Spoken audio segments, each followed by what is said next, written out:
ವೇದಿಕೆಯ ಮುಂದೆ ಆಸೀನರಾಗಿರುವಂತಹ ಎಲ್ಲರಿಗೂ ಕೂಡ ಹೃದಯದ ಮಾತು ಅನ್ನುವಂತಹ ವಿಶೇಷ ಸಂವಾದಕ್ಕೆ ಆತ್ಮೀಯವಾದಂತಹ ಸ್ವಾಗತ. ಹಾಗೆ ನಮ್ಮ ಜೊತೆ ಹೃದ್ರೋಗ ತಜ್ಞರಾಗಿರುವಂತಹ ಡಾಕ್ಟರ್ ವಿಜಯಲಕ್ಷ್ಮಿ ಬಾಳೆಕುಂದ್ರಿ ಮ್ಯಾಮ್ ಅವರಿದ್ದಾರೆ. ನಿಮಗೂ ಕೂಡ ಕಾರ್ಯಕ್ರಮಕ್ಕೆ ಬಹಳ ಪ್ರೀತಿಪೂರ್ವಕವಾದಂತಹ ಸ್ವಾಗತ.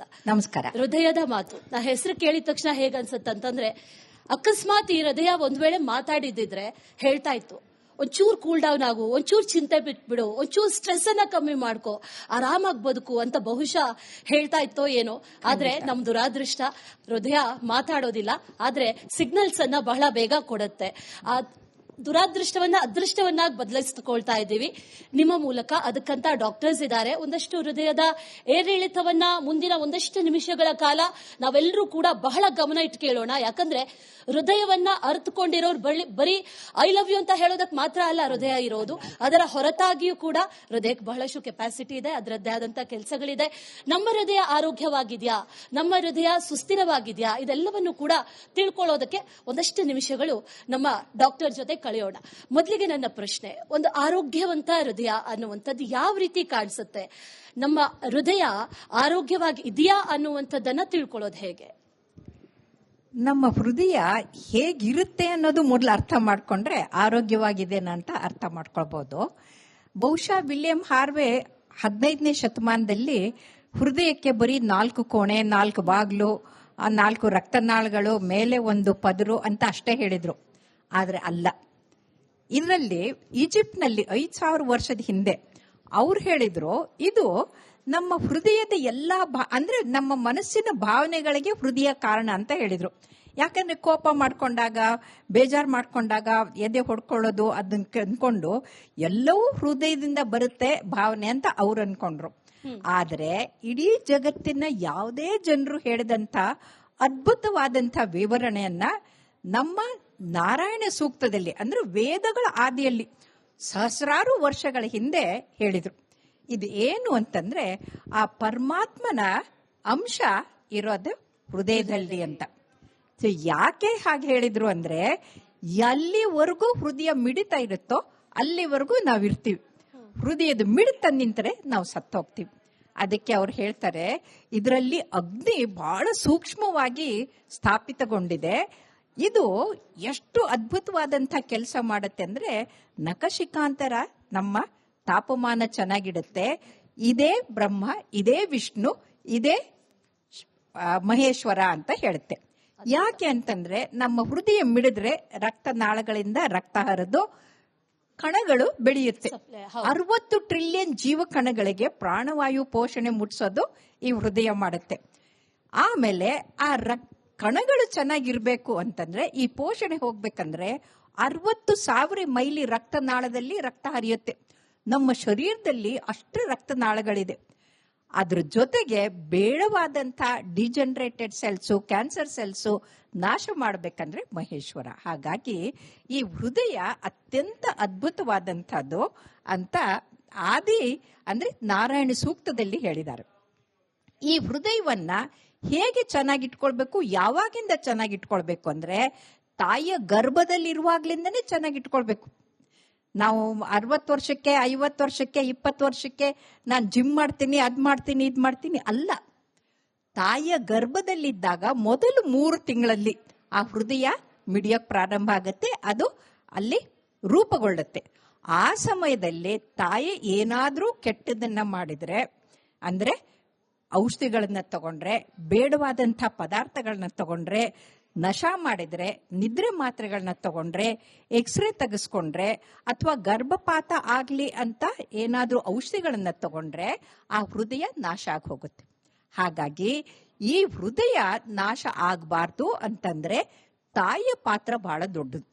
ಆದ್ರೆ ದುರಂತ ಅಂದ್ರೆ, ಇತ್ತೀಚಿನ ದಿನದಲ್ಲಿ ತಾಯಿಯಂದ್ರಿಗೆ ಅರಿವು ಇಲ್ಲ, ಅಜ್ಞಾನಿಗಳಾಗಿದ್ದಾರೆ, ಸರಿ ತಪ್ಪದ ವಿವೇಚನೆ ಇಲ್ಲ, ಏನ್ ಮಾಡಬೇಕು ಏನ್ ಮಾಡಬಾರದು ಅನ್ನೋದು ಗೊತ್ತಿಲ್ಲ.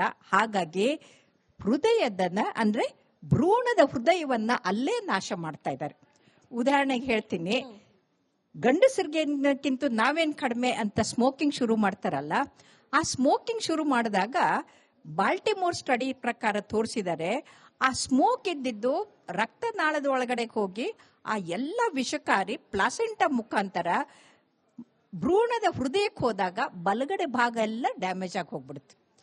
ಮುಂದೆ ಅದಕ್ಕೆ ಹೃದಯಾಘಾತ ಆಗೋದು ಕಟ್ಟಿಟ್ಟ ಬುದ್ಧಿ. ಎರಡನೇದು, ಆಲ್ಕೋಹಾಲ್ ತಗೊಂಡ್ರೆ, ಗಂಡ ತಗೊಂಡ್ರು ಆಯ್ತು, ಹೆಂಡತಿ ತಗೊಂಡ್ರು ಆಯ್ತು, ಅಲ್ಲಿ ಸ್ಪರ್ಮ್ಸ್ ಡ್ಯಾಮೇಜ್ ಆಗುತ್ತೆ, ಇಲ್ಲಿ ಓಮ್ ಡ್ಯಾಮೇಜ್ ಆಗುತ್ತೆ. ಅದ್ರ ಜೊತೆಗೆ ಹುಟ್ಟೋ ಮಗುವಿಗೆ ಹಾರ್ಟಲ್ಲಿ ಹೋಲು ಆಗುತ್ತೆ, ಅದಕ್ಕೆ ವೆಂಟ್ರಿಕ್ಯುಲರ್ ಸೆಪ್ಟಲ್ ಡಿಫೆಕ್ಟ್ ಅಂತೀವಿ. ಅದ್ರ ಜೊತೆಗೆ ಟ್ರಾನ್ಸ್ಪೊಸಿಷನ್ ಆಫ್ ಗ್ರೇಟ್ ಆರ್ಟರಿ ಅಂದ್ರೆ ಬ್ಲೂ ಬೇಬಿ ಆಗಿ ಹುಟ್ಟುತ್ತೆ. ಇದು ಆಲ್ಕೋಹಾಲ್ ತಗೊಂಡ್ರೆ ಅಂತ. ಇನ್ನು ಡ್ರಗ್ಸ್ ತಗೊಂಡ್ರಂತೂ ಒಂದು ಗರ್ಭಪಾತ ಆಗಿ ಹೋಗುತ್ತೆ, ಇಲ್ಲ ಸತ್ತು ಹೋಗ್ತಾರೆ. ಹಾಗಾಗಿ ಈ ಯಾವುದೇ ತಪ್ಪು ದಾರಿಗೆ ಹೆಣ್ಣು ಮಕ್ಕಳು ಹೋಗದೆ ಇದ್ರೆ ಅವರ ಗರ್ಭ ಅಂದ್ರೆ ಅದು ಭ್ರೂಣ ಚೆನ್ನಾಗಿರುತ್ತೆ. ಇನ್ನೊಂದು ಏನಂತಂದ್ರೆ ಇತ್ತೀಚಿನ ದಿನದಲ್ಲಿ ಜೀವನ ಶೈಲಿ ಬದಲಾಗಿ ಹೋಗ್ಬಿಟ್ಟಿದೆ. ಮಿತಿಮೀರಿ ತಿಂತಾ ಇದ್ದಾರೆ, ಅದು ಜಂಕ್ ಫುಡ್ ತಿಂತಾ ಇದ್ದಾರೆ. ಈಗ ತಾನೇ ಸೀಮಾ ಅಷ್ಟು ಬ್ಯೂಟಿಫುಲ್ ಆಗಿ ಹೇಳ್ಕೊಟ್ರು. ಯಾಕೆ ಅಂತಂದ್ರೆ ಯಾವಾಗ ತಿನ್ನಬಾರ್ದನ್ನ ತಿಂತೀರಲ್ಲ ಅದರ ದುಷ್ಪರಿಣಾಮ ಹೊಟ್ಟೆಯಲ್ಲಿರೋ ಭ್ರೂಣದ ಹೃದಯಕ್ಕಾಗತ್ತೆ. ಹಾಗಾಗಿ ಇವತ್ತಿಗೆ ಗೊತ್ತಾಗಿದೆ, ಹುಟ್ಟಿದ ತಕ್ಷಣನೇ ಆ ಮಗುಗೆ ಒಂದು ಕಂಜನೈಟಲ್ ಹಾರ್ಟ್ ಡಿಸೀಸ್ ಆಗುತ್ತೆ, ಇಲ್ಲ ಮುಂದೆ ಅದಕ್ಕೆ ಕೊರೊನರಿ ಆರ್ಟರಿ ಡಿಸೀಸ್ ಬರೋ ಬೀಜ ಅಲ್ಲೇ ಬಿತ್ತಿರ್ತಾರೆ ಅಂತ. ಹಾಗಾಗಿ ತಾಯಂದಿರು ತಮ್ಮ ಗರ್ಭದ ಅವಸ್ಥೆ ಇದ್ದಾಗ್ಲಿಂದನೇ ಮಗುವಿನ ಹೃದಯದ ಬಗ್ಗೆ ಗಮನ ಕೊಡಬೇಕು ಅಂತ ನಾನು ಹೇಳ್ತೀನಿ. ಹೃದಯದ ಆಯ್ಕೆ ಹೊಟ್ಟೆಯಿಂದಲೇ ಶುರುವಾಗುತ್ತೆ ಅನ್ನೋದನ್ನ ಹೇಳಿದ್ರಿ. ಅದರ ಜೊತೆಯಲ್ಲಿ ಇತ್ತೀಚಿನ ದಿನಗಳಲ್ಲಿ ಅನ್ನೋದಕ್ಕಿಂತಲೂ ಕೂಡ ಈ ಆಫ್ಟರ್ ಕೊರೋನಾ ಅಂತ ಹೇಳ್ಬೋದು, 2019ರಿಂದ ಇತ್ತೀಚೆಗೆ ಈ ಹಾರ್ಟ್ ಅಟ್ಯಾಕ್ ಅನ್ನುವಂಥದ್ದು ಬಹಳ ಕೇಳಿ ಬರ್ತಾ ಇರುವಂತಹ ಪದ. ಒಂದು 18, 20 ಅದಕ್ಕಿಂತಲೂ ಸಣ್ಣ ವಯಸ್ಸಿನವರು ಕೂಡ ಹಾರ್ಟ್ ಅಟ್ಯಾಕ್ ಆಯ್ತಂತೆ ಅಂತ ಹೇಳ್ತಾರೆ. ಅದನ್ನ ಕೇಳಿದಂತ ನಮಗೂ ಕೂಡ ಒಂದಷ್ಟು ದಿನ ಗಾಬರಿ. ಇತ್ತೀಚಿನ ದಿನಗಳಲ್ಲೇ ಯಾಕೆ ಇಂಥದ್ದಾಗ್ತಾ ಇದೆ, ಜೊತೆಗೆ ಅಥವಾ ಇತ್ತೀಚಿನ ಯೂತ್ ಎಲ್ಲ ಒಂದ್ ಕಡೆ ದಾರಿ ತಪ್ತಾ ಇದ್ದಾರಾ, ಇದರಿಂದ ಏನಾದ್ರೂ ಆಗ್ತಾ ಇದೆಯಾ ಅಂತ? ಖಂಡಿತ, ನೀವು ಪ್ರಶ್ನೆಯಲ್ಲೇ ಉತ್ತರವನ್ನು ಕೂಡ ಕೊಟ್ಬಿಟ್ಟಿದ್ದೀರಿ, ಹಾಗಾಗಿ ಅಭಿನಂದನೆಗಳು.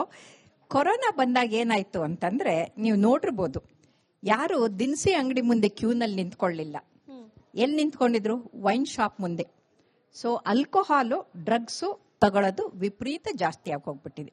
ಆಮೇಲೆ ಮನೆಯಲ್ಲೇ ಕೂತ್ಕೊಂಡು ಮನೆಯಲ್ಲಿ ಅಡುಗೆ ಮಾಡ್ದೇನೆ ಹೊರಗಡೆ ಅಂತ ತಗ್ಸೋದು ಜಾಸ್ತಿ ಆಗಿ ಹೋಗ್ಬಿಡ್ತು, ಆನ್ಲೈನ್.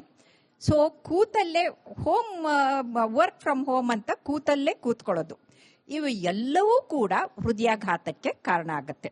ಉದಾಹರಣೆ ಹೇಳ್ತೀನಿ, ಒಬ್ಬ ವ್ಯಕ್ತಿ 3 ಗಂಟೆಗಿಂತಲೂ ಹೆಚ್ಚು ಕೂತಲ್ಲೇ ಕೂತ್ಕೊಂಡ್ಬಿಟ್ರೆ ಕಾಲು ಅಲ್ಲಿರುವಂತ ಕಾಫ್ ಮಸಲ್ಸ್ಗೆ ನಾವು ಸೆಕೆಂಡ್ ಹಾರ್ಟ್ ಅಂತೀವಿ. ಆ ಪಂಪಿಂಗ್ ಇಲ್ದೇನೆ, ವೇನಸ್ ರಿಟರ್ನ್ ಆಗ್ದೇನೆ ಮುಂದೆ ಅವರಿಗೆ ಒಂದು ಮೆಟಬಾಲಿಕ್ ಸಿಂಡ್ರೋಮ್ ತರ ಆಗಿ ಹೋಗ್ಬಿಡುತ್ತೆ, ಸ್ಥೂಲಕಾಯ ಆಗ್ತಾರೆ, ದಪ್ಪಗಾಗ್ತಾರೆ. ಯಾರು 3 ಗಂಟೆಗಿಂತ ಹೆಚ್ಚು ಕೂತ್ಕೊಂಡಿರ್ತಾರಲ್ಲ ಅವ್ರಿಗೆ ಹೃದಯಾಘಾತ ಹೆಚ್ಚು ಅಂತ ಗೊತ್ತಾಗಿದೆ. ಎರಡನೇದು, ಕೊರೋನಾ ಬಂದಾಗ್ಲಿಂದ ಮನೆಯಲ್ಲೇ ಇದ್ರು, ಚಟುವಟಿಕೆ ಇಲ್ಲ, ಆಟ ಇಲ್ಲ, ಎಕ್ಸರ್ಸೈಸ್ ಇಲ್ಲ, ಯಾವುದೂ ಇಲ್ಲ. ಮಕ್ಕಳಿಂದ ಹಿಡ್ಕೊಂಡು ಮಹಿಳೆಯರಿಂದ ಹಿಡ್ಕೊಂಡು ಎಲ್ಲರೂ ಕೂಡ ಆಲ್ಸಿಗಳಾದ್ರು, ಸ್ಥೂಲಕಾಯ ಜಾಸ್ತಿ ಆಯ್ತು. ಈ ಸ್ಥೂಲಕಾಯ ಅಂದ್ರೆ mother of 5 deadly diseases: diabetes, high blood pressure, high cholesterol, heart attack ಮತ್ತೆ ಆಲ್ಝಿಮರ್ ಡಿಸೀಸ್. ಆಲ್ಝಿಮರ್ಸ್ ಡಿಸೀಸ್ ಬರೋವರೆಗೂ ಬದುಕ್ತಾನೆ ಇಲ್ಲ, ಅಂದ್ರೆ 30-40ಕ್ಕೆ ಹೋಗ್ತಾ ಇದ್ದಾರೆ. ಇದು ಕಾರಣ ಏನಂತಂದ್ರೆ, 1 ತೂಕ ಜಾಸ್ತಿ ಆಗಿರೋದು, 2 ಆಕ್ಟಿವಿಟಿ ಕಡಿಮೆ ಆಗಿರೋದು, 3 ನಿದ್ರೆ ಕಡಿಮೆ ಆಗಿದೆ, 4 ಸ್ಕ್ರೀನ್ ಟೈಮು ಹೆಚ್ಚಾಗಿದೆ. ಸ್ಕ್ರೀನ್ ಟೈಮ್ ಹೆಚ್ಚಾಗ್ಬಿಟ್ಟಿದೆ ಅಂತಂದ್ರೆ, ಈಗ ಯಾರೋ ಒಬ್ರು ಹೇಳ್ತಾ ಇದ್ರು ಗರ್ಭಿಣಿ ಆಗಕ್ಕೆ ಸಾಧ್ಯ ಇಲ್ಲ, ಯಾಕಂದ್ರೆ ಗಂಡ ಬೆಳಗಿನ ಜಾವ 3ವರೆಗೂ ಬರೀ ಮೊಬೈಲ್ ನೋಡ್ತಾನೆ ಕೂತಿರ್ತಾರೆ ಇದು ನೋಡ್ಕೊಂಡು. ಹಾಗಾಗಿ ಈ ಸ್ಕ್ರೀನ್ ಟೈಮ್ ಇದೆಯಲ್ಲ, that is killing everything, not only the heart. ಅವರ ಸೃಜನಶೀಲತೆ, ಕ್ರಿಯೇಟಿವಿಟಿ, ವರ್ಕು ಎಲ್ಲವನ್ನೂ ಹಾಳು ಮಾಡ್ತಾ ಇದೆ. ಸೊ ಇದರ ಜೊತೆಗೆ ಸ್ಮೋಕಿಂಗು, ಡ್ರಗ್ಸು ಇವೆಲ್ಲ ಸೇರ್ಕೊಂಡ್ಬಿಟ್ಟು ಇವತ್ತಿನ ಯುವಕರಲ್ಲಿ ಬೇಗನೆ ಹೃದಯಾಘಾತ ಆಗಕ್ಕೆ ಅದೇ ಪ್ರಮುಖ ಕಾರಣಗಳು ಅಂತ ಹೇಳ್ಬೋದು.